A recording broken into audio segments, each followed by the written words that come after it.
ನಮ್ಮ ಈ ಪೌರ ಸೇವಾ ನೌಕರರ ಸೇವಾ ಸಂಘ ಈ ಸಂಘವನ್ನು 2011ರಲ್ಲಿ ಸರ್ಕಾರದಿಂದ ಅಧಿಕೃತವಾಗಿ ಸ್ಥಾಪನೆಯಾಗಿದ್ದು ಇಡೀ ರಾಜ್ಯದಲ್ಲಿ ಸ್ಥಾಪನೆಯಾಗಿರುವ ಏಕೈಕ ನಮ್ಮ ಸಂಘ.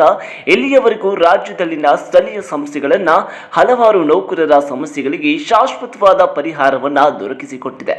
ಇನ್ನು ನಮ್ಮ ರಾಜ್ಯಾಧ್ಯಕ್ಷರಾದ ಶ್ರೀಮತಿ ಶೈಲಾ ಮೇಡಮ್ ಅವರು ನನ್ನನ್ನು ಅಧಿಕೃತವಾಗಿ ಬೆಂಗಳೂರು ನಗರ ಜಿಲ್ಲೆ ಸಂಘಟನಾ ಕಾರ್ಯದರ್ಶಿಯಾಗಿ ಆಯ್ಕೆ ಮಾಡಿದ್ದಾರೆ.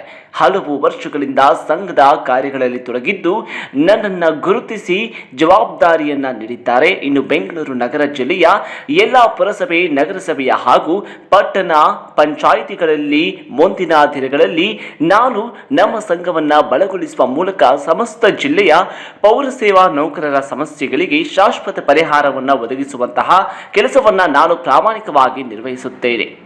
ನನ್ನನ್ನು ಸಂಘಟನಾ ಕಾರ್ಯದರ್ಶಿಯಾಗಿ ಆಯ್ಕೆ ಮಾಡಿದ ರಾಜ್ಯಾಧ್ಯಕ್ಷರಾದ ಶ್ರೀಮತಿ ಶೈಲಜಾ ಮೇಡಮ್ ಅವರಿಗೆ ಹಾಗೂ ಸಂಘದ ಎಲ್ಲ ಪದಾಧಿಕಾರಿಗಳಿಗೆ ಹೃತ್ಪೂರ್ವಕವಾಗಿ ಅಭಿನಂದನೆ ಸಲ್ಲಿಸುವವರು ಶ್ರೀಯುತ ರಾಜೇಶ್ ಕುಮಾರ್ ಎನ್, ಬೆಂಗಳೂರು ನಗರ ಜಿಲ್ಲಾ ಸಂಘಟನಾ ಕಾರ್ಯದರ್ಶಿ.